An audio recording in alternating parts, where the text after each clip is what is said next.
What's up guys, WG Slick here from the WG on Xbox YouTube channel, showing you how to complete the Gofannon Forge. Now this is a very similar concept to the Volundar Forge, which hopefully everybody has completed now after the power level nerf. But to do this forge, it's pretty much the same concept, except you're with fallen enemies now.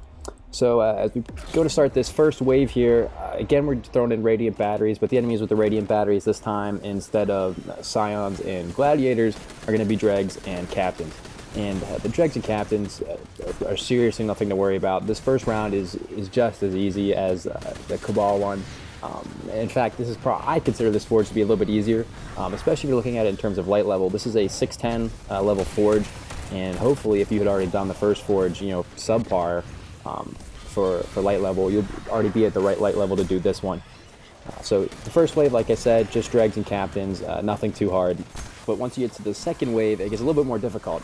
Your enemies basically shift to the Shanks, kind of a throwback to the One Strike and D1.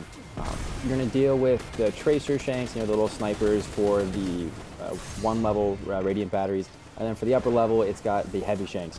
And neither of them are really a pain in the ass either. What you're going to have to kind of deal with is the Exploding Shanks and obviously the Electric Shanks, just making the playfield hostile, and not a lot of fun to deal with. But as you see, I die right there because of, you know, all the Exploding Shanks. But again, it's not that hard. I think generally it's easier than the first forge. You know, you don't have any Scions knocking you off the map or, you know, killing you with the Architects. So on the final boss fight, the strategy is very similar to that of the Volundar Forge. You're going to want a Well of Radiance Warlock, or I guess you could use a Banner Shield Titan if you don't have a Warlock, and you're going to use the Whisper of the Worm, of course, just sitting in the back. The spot that we chose is just in the doors and to the left, very similar to the Volundar strat, where you're just kind of going into that little cave by the cliffside. It's almost a mirror picture of it. And there's a couple little quirks that you have to notice in this fight as far as the boss mechanics goes that other fights didn't. That the Volundar fight didn't have.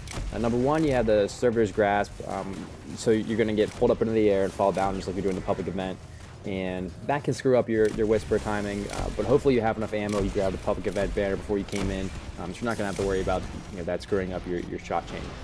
The other thing you kind of have to worry about is the Servitors, not the big Servitor, but the little Servitor.